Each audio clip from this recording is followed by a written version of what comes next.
இன்னைக்கு நம்ம வீடியோவில் ராகி மாவை வச்சு பூர்ண கொழுக்கட்டை எவ்வளோ ஈஸியாக செய்யலாம் அப்படிங்கிறத பார்க்க போகிறோம். இது வந்து ஈவினிங் ஸ்நாக்ஸாகவும் அடிக்கடி நம்ம செய்யலாம், குழந்தைங்களுக்கு ரொம்ப கொடுக்கலாம், ரொம்ப ஹெல்த்தி. வாங்க எப்படி செய்யலாங்கிறத வீடியோவில் பார்க்கலாம். பூ போல் சாஃப்டான நம்மளுடைய ராகி பூரண கொழுக்கட்டை ஈஸியாக எப்படி ரெடி பண்ணியிருக்கிறோம் பார்த்தீங்களா? கண்டிப்பாக ஒரு வாட்டி ட்ரை பண்ணுங்கள்.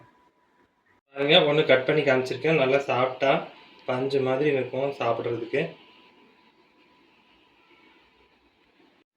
வணக்கம், என் பேர் Jayapal Raju. Welcome to Mettur multi craft channel. First இந்த ரெசிபி பண்ணுறதுக்கு ஒரு மிக்சிங் பவுல் எடுத்துக்கலாம். அதில் ஒரு ஜல்லடை வச்சுட்டு 1 கப் அளவுக்கு ராகி மாவு சேர்த்துக்கலாம்.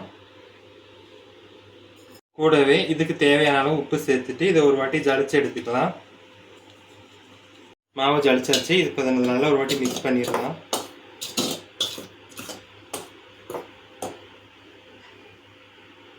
இப்போ இது கூடவே நம்ம தேவையான அளவுக்கு நல்ல சூடான தண்ணி சேர்த்துக்கலாம்.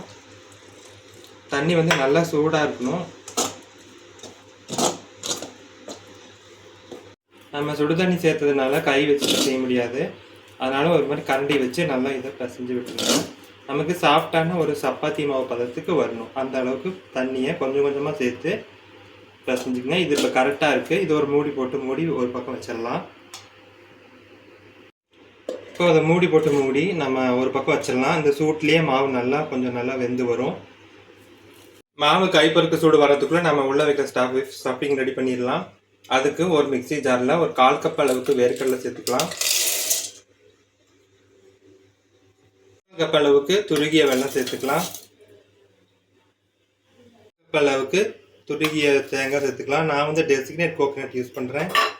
இது கூட 1 ஸ்பூன் அளவுக்கு ஏலக்காய் தூள்.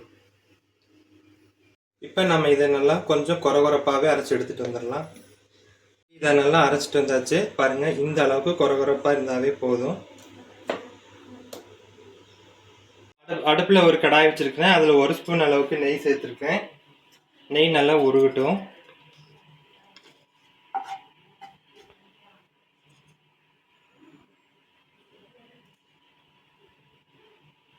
இப்போ நம்ம அரைச்சி வச்சுருந்த பவுடரை சேர்த்துடலாம்.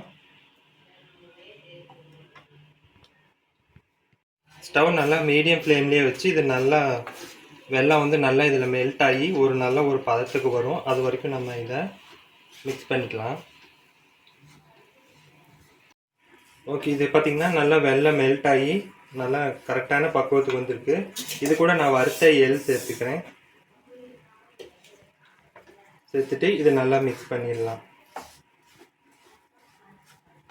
இப்போ சூடு ஆறுனதும் இது இன்னும் நல்லா கெட்டிப்பட்டி வரும்.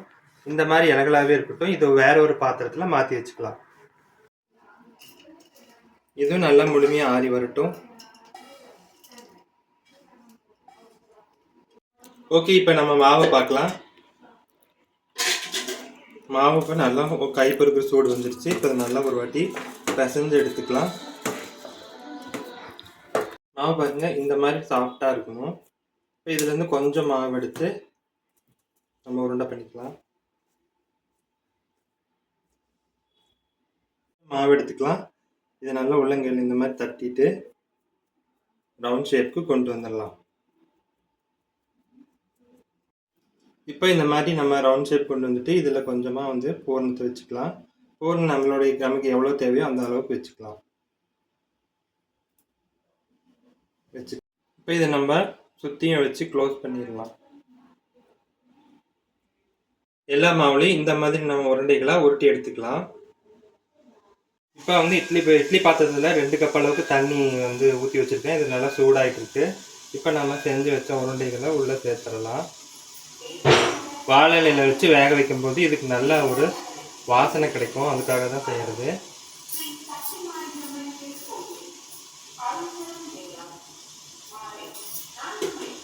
மூடி போட்டு மூடி ஒரு 10 நிமிஷம் மட்டும் நம்ம வேக வச்சு எடுத்துக்கலாம். 10 நிமிஷம் ஆயிடுச்சு. நம்ம திறந்து பார்க்கலாம். நம்மளுடைய குழம்பு சூப்பராக ரெடியாகி வந்துருக்கு. இதை நம்ம வெளியே எடுத்து வச்சிடலாம்.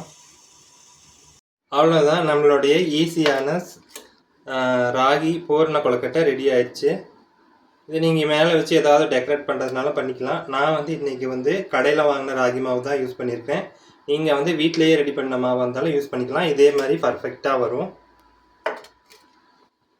இந்த வீடியோ பிடிச்சிருந்தா லைக் பண்ணி, ஷேர் பண்ணி, கமெண்ட் பண்ணுங்க. மறக்காம மேட்டூர் மல்டி கிராஃப்ட் சேனலை சப்ஸ்கிரைப் பண்ணிக்கோங்க. மீண்டும் அடுத்த வீடியோவில் சந்திக்கலாம். நன்றி, வணக்கம்.